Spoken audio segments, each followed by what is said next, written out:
awfully cold out here. Oh, hey guys, this is Denise for Zoo Science. I wonder where everyone is. Man, it's really cold out here. Here, put a coat on. Oh, thanks, Donna. Oh, it's nice and warm too. My goodness. Oh, okay. Now I'm warm. Yes. So when we're cold, we have to wear a jacket. But what about the animals like Anana here in this picture? Anana, one of our polar bears. What about the seals and sea lion that we have here at the zoo too? How do they stay warm? Because while Anana has fur, the seals and sea lions don't look like they have a lot of fur. And it's really cold water that they swim in. Oh, I know. So they actually have what's called blubber for fat, and it basically does 3 things for them. And for Anana, when it's really cold, and if she lived up in the Arctic where it's super duper cold, her fat layer would be this thick. Amazing, right?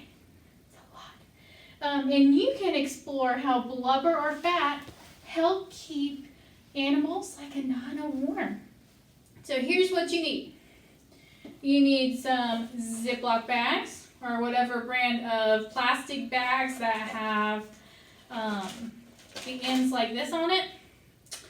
You need some lard.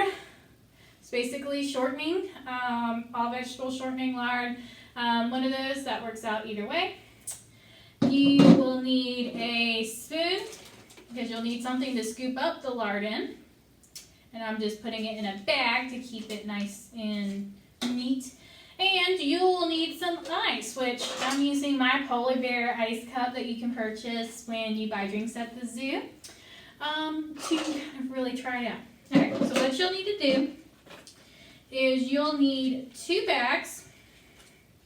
And in one bag, you're going to put probably about 3 or 4 spoonfuls of the shortening or lard, whichever way you want to do it. Then put it inside another plastic bag because we're trying to keep our hands neat and everything. So that when it is time to try it out, all you'll need to do is just slide your hand in and the lard won't get on your hands. And then you can do the same thing for the one without the lard on it. So 2 bags there so that we can keep our hands dry and clean. So then all you'll need to do, put your hand in the bag, get an ice cube. So in this case I'm going to just slide my hand on in and pick up an ice cube and then close my hand around it. And without the lard, it's actually kind of chilly. But let's see what happens when I put it on this one. I'm just going to switch hands and close around it. I actually don't feel the cold because the lard or the fat provides a layer to keep me nice and warm. And that's part of what the fat layer does for the animals that live up in the Arctic, especially the ones that swim around in that ice cold water.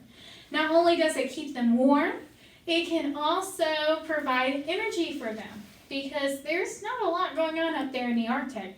And so sometimes they may have to travel a lot farther to find food. So that fats or that blubber layer actually provides energy for them so that they can go for longer periods of time without eating. And for nursing moms, so when they have their babies, they really can't leave their babies alone. So they'll use their blubber to keep them healthy and to be able to feed their babies. Really cool, huh?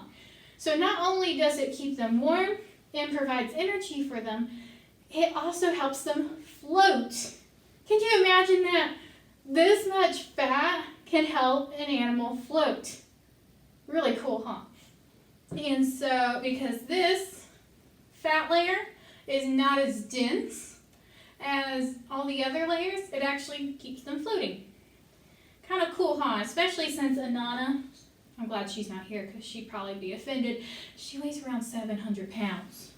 So that's a lot of weight. And Nick, our male polar bear, is over 1,000. That's a lot of weight, and yet they can still swim and float.